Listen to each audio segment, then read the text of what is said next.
Alright, Algebra 2 fans. Here we are back again. We're going to take a look at a little bit of the same concept that we've seen before. We've talked about arithmetic series, right? A series, if we recall, this is just the definition of just a series, is just a sequence that has plus signs between it. So I might look at something like this. 1 plus 2 plus 4 plus 8 plus 16, and then I could obviously continue that pattern, right? That's what a series is.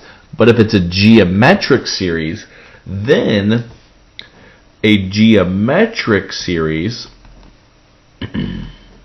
is that above where the terms are added together and have a common ratio. Alright, so we're going to get back into this common ratio idea here. Okay? Common ratio, remember, it's the same number that has to be multiplied. Okay? Common difference is where the same number has to be added. Common ratio, it has to be multiplied. Alright? So we could take a look at a problem here. And maybe it looks something like this, right? So I could say, hey, find the sum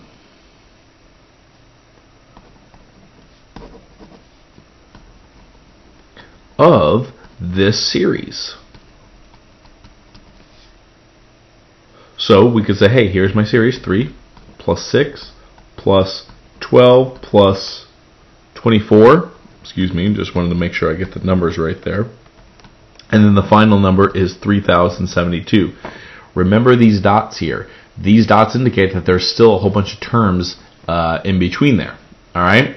So yeah, we could keep this pattern going. We could keep going by 48, then 96, and so on, right? But that would obviously take a while to get to 3020. So here's how we're going to do this here. This is the formula that we're going to use to find the sum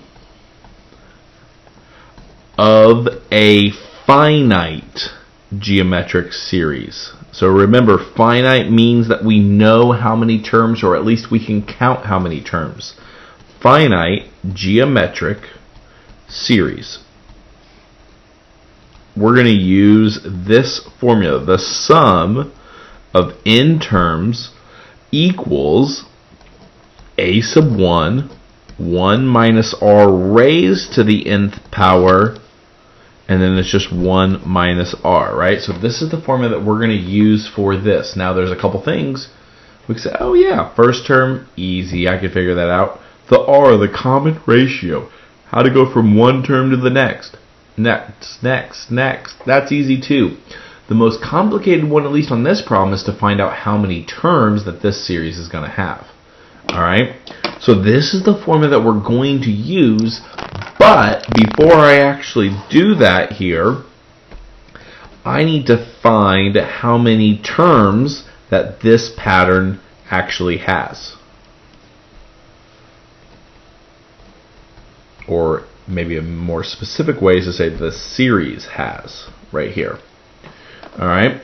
So, if we recall, the way to find that out was just using this a sub n equals a sub 1 times r raised to the n minus 1. Okay, and we're just going to see what kind of happens here, right? So I know that a sub n was just 3072, right? That was my last term. That's the answer in the nth position. I know that my first position was just 3 times r, 2, right? Times 2 to get to every single one of these here. And then again, we don't know what n minus 1 is, right? Looks like I can divide by 3 here to try to get this n by itself. So 1, 0, what is that? 24 equals 2 raised to the n minus 1 power.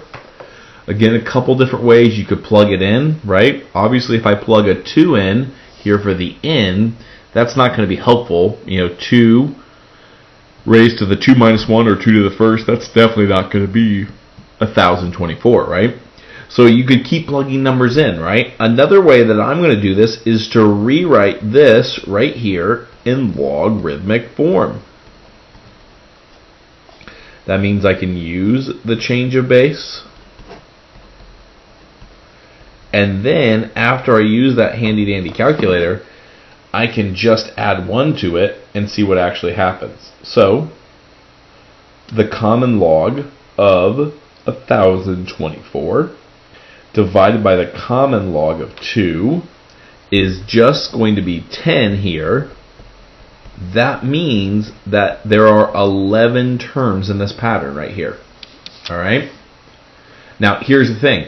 This 11, we did all that work just to be able to see if we could actually plug this right there into the in. Okay? So, if I'm just plugging numbers in here, I knew my first term, right? So the sum of the first 11 terms is just going to be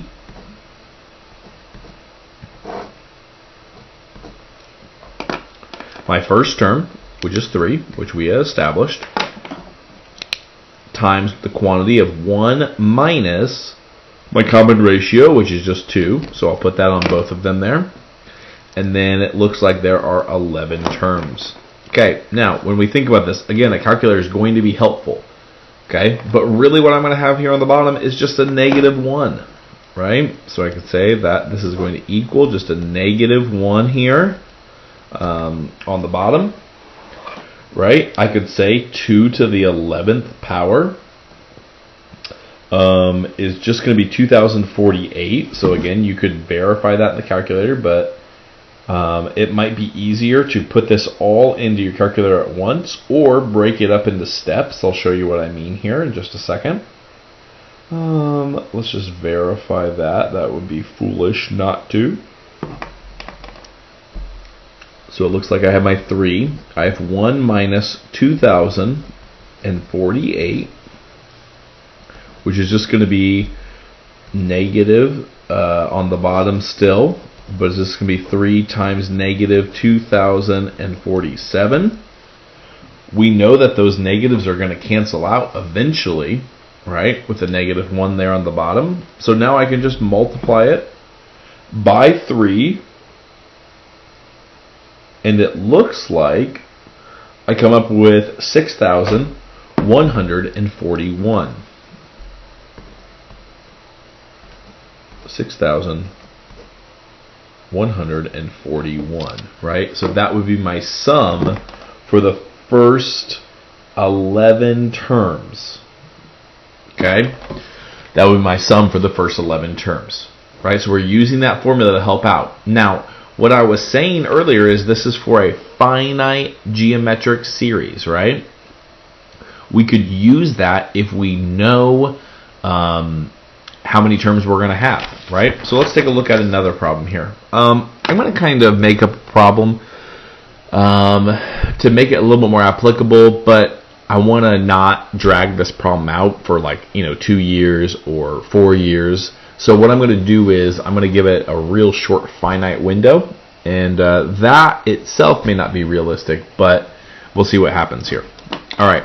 Let's say, I know. Tonight, my boys were talking about wanting to save up for a Lego, so we'll use that here. To start, my boys deposit $30 into an account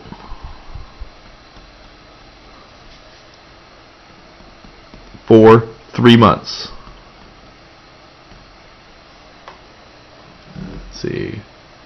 Make sure that this is going to work out here the way that I'm thinking at the end of, let's just say 2 months here. No, we'll do 3. We'll do 3. Okay, for 3 months, right? They earn 5% interest. Oh my goodness, sorry about that, guys.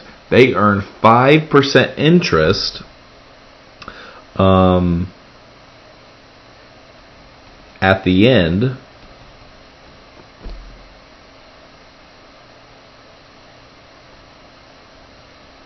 at the beginning, we'll say it that way,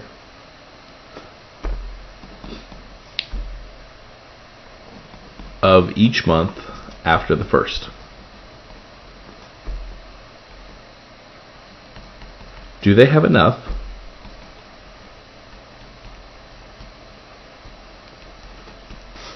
Do they have enough? Here's the question. Do they have enough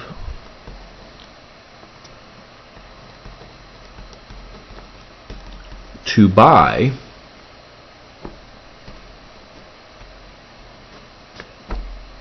a 90 let's go what, $95 Lego set. Alright, so that's what we're asking to find here.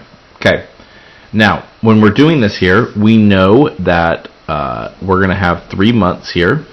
The first month is just $30, right? And if I'm going to multiply that by 5%, that means that this one is going to be $31.50. Which means that's at the beginning of the second month there, right? Which means that for the third month, they are going to have... Uh-oh, I can't hit the numbers right. There we go. $33.075, right, in the bank account. That's for the third one. So how do we know if they have enough by the end of that to buy a $95 Lego set? Well, we could just add it together. And it looks like they have $94.57,